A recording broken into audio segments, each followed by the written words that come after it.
Yo, what's good mga homies? It's your boy, Mad Mike, reppin' XL4L.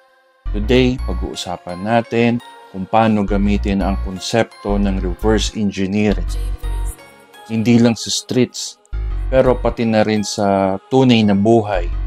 Kung gusto mong magtagumpay, kailangan mong matutunang baliktarin ang proseso para makita kung saan ka dapat magsimula.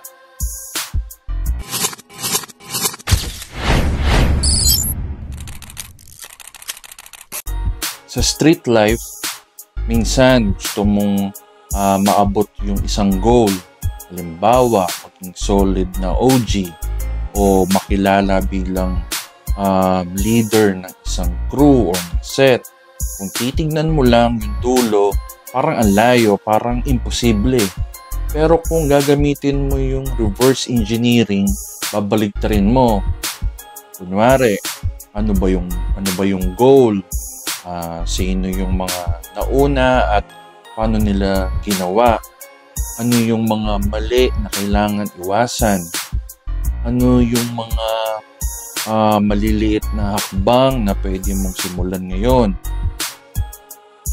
Halimbawa, may homie ka, gusto agad makilala sa kalsada, gusto agad respetuhin.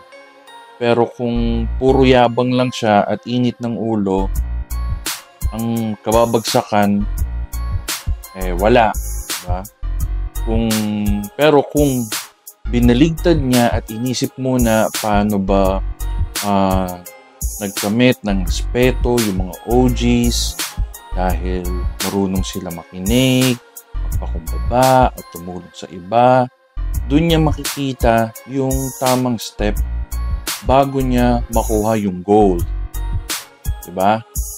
Ganun din sa tunay na buhay. Sabihin natin, gusto mong magtayo ng business. Titignan mo lang yung end goal. Syempre, nakatingin ka dun sa kikita ka lang. Maraming branches. Nakaka-overwhelm yun. Pero kung binaligtad mo, like, una, kailangan ko bang ng puhunan? Kailangan ko ba mag-aral muna ng marketing or something? Sino ba ang pwedeng maging mentor ko? Kapag nabaligtad mo yung proseso, mas malinaw yung daan papunta sa success. Tandaan mga homies, kung gusto mong makarating sa dulo, huwag ka tumingin lang sa finish line. Gamitin mo yung utak, baligtarin mo yung proseso, at tignan kung ano yung bawat takbang na kailangan para makarating ka doon. Sa street life man o sa tunay na buhay, reverse engineering ang sekreto para hindi ka maligaw at masigurado mong bawat galaw mo may direksyon. So sana may tutunan kayo, at kung may natutunan kayo sa vlog na to, please like and share at subscribe mga homies. Drop your comment kung may tanong kayo at ano man pwede ko maitulong, magsabi lang kayo. Okay, this is Mad Mike, reppin' XL4L. Stay solid mga homies.